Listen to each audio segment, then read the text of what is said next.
કયા વોર્ડના કોર્પોરેટર છો તમે? વોર્ડ નંબર 10 ના છો. આજે આપણો પ્રજાસત્તાક દિન છે 76મો. ભારતનો જે રાષ્ટ્રધ્વજ છે, આપણો રાષ્ટ્રધ્વજ આપણી આન બાન અને શાન છે. એમાં 3 કલર આવ્યા છે. કયા કયા આવ્યા છે ખબર છે?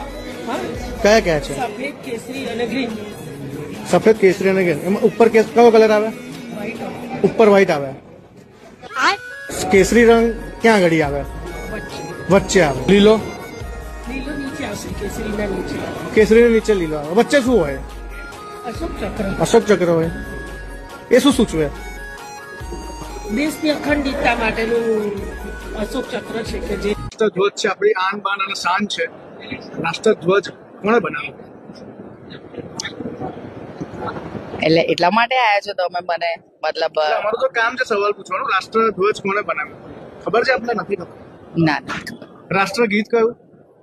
રાષ્ટ્રગીત જન મને કર્યું. રાષ્ટ્ર ભારત ભાગ્ય વિધાતા, મતલબ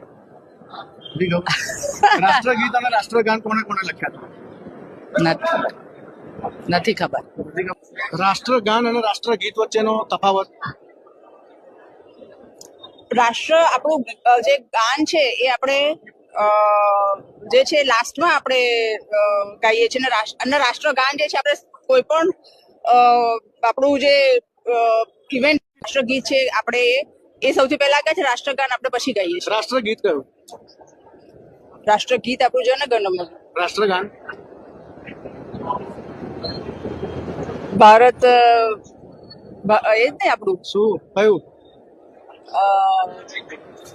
હમણાં તો આપણે દરરોજ તો ગઈએ જ છે ને. રાષ્ટ્રગીત અને રાષ્ટ્રગાન કોણે લખ્યા હતા?